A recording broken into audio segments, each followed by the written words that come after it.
System यानी कि शिक्षा व्यवस्था। पढ़ेगा इंडिया तो बढ़ेगा इंडिया। अगर आगे बढ़ना है तो अच्छी एजुकेशन का होना बहुत जरूरी है।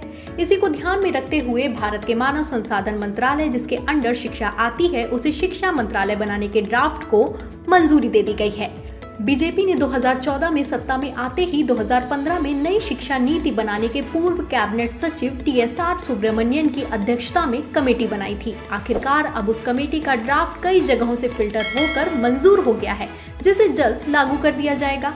अब यह सवाल उठता है कि क्या है ये ड्राफ्ट और ये किस तरह हमारे एजुकेशन सिस्टम को बदल देगा। सबसे बड़ी और अहम बात, नई शिक्षा नीति में स्किल डेवलपमेंट की बात की जा रही है, यानी कि सिर्फ शिक्षा नहीं बल्कि आपके अंदर के दूसरे हुनर भी निखारे जाएंगे। ये कैसा होगा? इसके लिए कई आमूलचूल परिवर्तन किए गए हैं। अब 10+2 नहीं चलेगा। अब यह सवाल उठता है कि 10+2 नहीं चलेगा तो क्या चलेगा? अब 5+3+3+4 चलेगा, यानी कि पहले 5 साल में 3 साल नर्सरी, KG और प्री प्राइमरी के साथ क्लास 1 और 2 शामिल होगा। इसे फाउंडेशन स्टेज कहा जाएगा और खेल कूद के जरिए पढ़ाई होगी। 5 साल कंप्लीट करने के बाद +3 आएगा। इसमें 3 से लेकर 5वीं क्लास तक पढ़ाया जाएगा और इसके अगले +3 में 6ठी क्लास से लेकर 8वीं तक की पढ़ाई होगी। इसके बाद आता है +4, जिसमें 9वीं से लेकर 12वीं क्लास तक की पढ़ाई होगी। पढ़ाई में बदलाव की बात करें तो 5वीं तक की पढ़ाई आपकी मातृभाषा में होगी। जी हाँ, फिर चाहे वो मराठी, संस्कृत, तेलुगु, हिंदी कुछ भी हो, उसी भाषा में पढ़ाया जाएगा, यानी कि इंग्लिश की अनिवार्यता को खत्म कर दिया गया है। क्लास 6 से लेकर 9 तक के लिए सेमेस्टर सिस्टम लागू होगा। इसमें बोर्ड के एग्जाम की जगह हर 6 महीने पर एग्जाम होंगे। इतना ही नहीं, रिपोर्ट कार्ड में सिर्फ आपके सब्जेक्ट के नंबर नहीं होंगे बल्कि आपके दूसरे हुनर यानी कि एक्स्ट्रा कैरिकुलर एक्टिविटी के नंबरों को भी मेंशन किया जाएगा।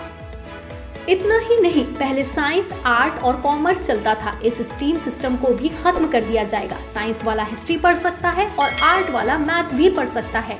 उदाहरण के तौर पर PCM ही करना होगा। इस क्लॉज को डिमोलिश कर दिया गया है। अब बात करते हैं 12वीं के बाद के झंझट की, जिसमें अच्छे परसेंटेज और कॉलेज की चिंता होती है, लेकिन अब इस झंझट को भी खत्म कर दिया गया है। अगर आपके परसेंटेज कम आते हैं तो कॉमन एप्टीट्यूड टेस्ट देना होगा, जो कि NTA यानी कि नेशनल टेस्ट एजेंसी के जरिए लिया जाएगा, जिसके हिसाब से अच्छे कॉलेज में एडमिशन हो सकता है। इतना ही नहीं, मल्टीपल एंट्री और एग्जिट सिस्टम बना दिया गया है, यानी कि आप BA, BSc, कॉमर्स, BBA और LLB में से कुछ भी करते हैं और किसी परेशानी या मन न लगने की वजह से आप उस कोर्स को बीच में ही छोड़ देते हैं तो आप ऐसे हालात में ड्रॉप आउट नहीं कहलाएंगे।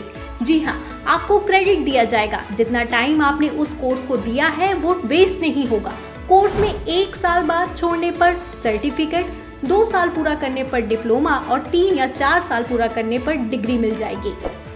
इसे कहते हैं मल्टीपल एंट्री और multiple exit system. Higher education की बात करें तो अब MPhil को खत्म कर दिया गया है। MA के बाद डायरेक्ट PhD कर सकते हैं। सरकारी और निजी विश्वविद्यालयों के सारे शिक्षा मानकों को एक समान कर दिया गया है। इतना ही नहीं, इस नई शिक्षा नीति के तहत राज्य बदलने से भी शिक्षा के सभी मानक समान रहेंगे।